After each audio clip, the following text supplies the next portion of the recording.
We had good practice today. I just shared with the team at the end that there was a lot of enthusiasm.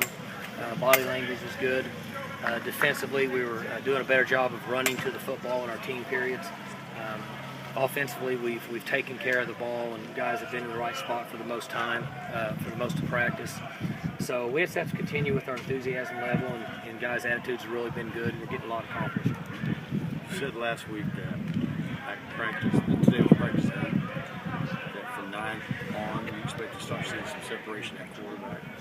I think so. I'm seeing each player develop some. We're running some drills at the end of practice to kind of put guys in game situations, and each quarterback gets a chance. And I'm seeing them make plays. Wes Lunt's starting to make a few plays now, getting acclimated to the system. So, our goal would be to name a quarterback at the end of spring. If it happened before that, we would certainly do it. But that's still our goal, is to go into the summer with the starting quarterback. So through 8 practices, though, is Wes Lunt as a freshman? Is he still in the conversation? Yes. Do you have to grade him on a curve, just simply because you almost have to project what you think he'll look like in August, because he's behind? Well, I think you have to in certain areas, mentally, physically. He won't perform as well as what you would think he would, because everything starts up here, and then you get a little slower if you have to think a lot. For where he's at in being a high school player, still should be in the spring in high school.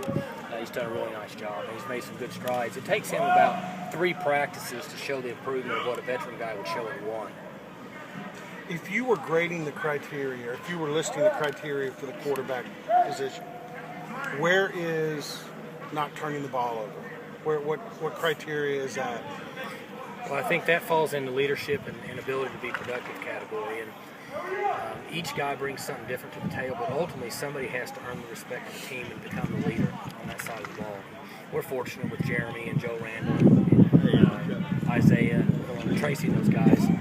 But for the most part, your quarterback is your leader. And so he has to be very productive, but he also has to lead by example, and part of that's taking care of the football. So you remember like 3 or 4 years ago, you would have down in the corner your defensive tackles get together for a drill, and you'd have like 3 legitimate tackles. You got like 7. Do you in fact view those guys as being you having like 7 legitimate tackles? That kind of depth finally in the interior. Well, we hope that we can get to 1.5, which means 6. But if we get another guy that pops up, then it can only be better. We have more depth now in the spring on defense than we've ever had. I can't remember going back to Coach Brown's year. We have as many athletic guys that should contribute in some form, whether it's 10, 12, 15, 25 plays a game on defense. Are you as excited about the defense as you were a week ago? No question.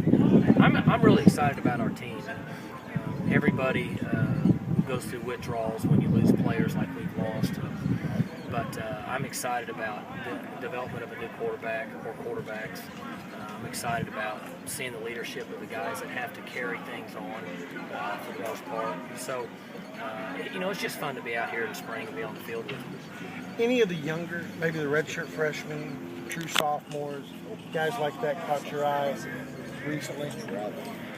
Oh, I think that Ryan Simmons makes some plays, Catlin makes some plays, Massillaire's making a few plays, Torrance Carr's making some plays, Glidden's making some plays. And we have a number of linemen that show up. It's just not as obvious because they don't get the ball in their hands. We have good young players in our program.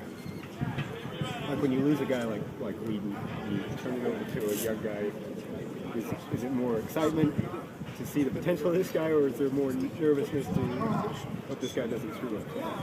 Well, I don't think there's any question. Anybody that loves Oklahoma State football is nervous when you lose a veteran player like Glidden, who was first-round talent. So, but there's excitement as a coach. And I said this, that, Todd Monken said in the NFL, when you draft a good quarterback and you come out of the first mini camp or preseason camp and he's really good, you're fired up because you got him for 8 or 10 years. Well, in college, it doesn't happen that way. We get guys maybe for 3, usually 2, because of the development they go through. But you have to bring a new guy in, so it's just all part of it. But I don't think any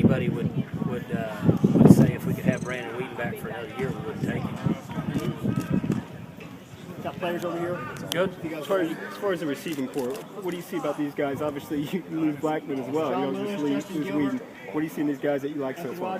Well, we got the numbers. You know, Isaiah's played, and Tracy Moore's made a lot of plays for us. We've got Torrance Carr and Glidden that are young guys. Blake Jackson's coming in as a new guy that's got a good body.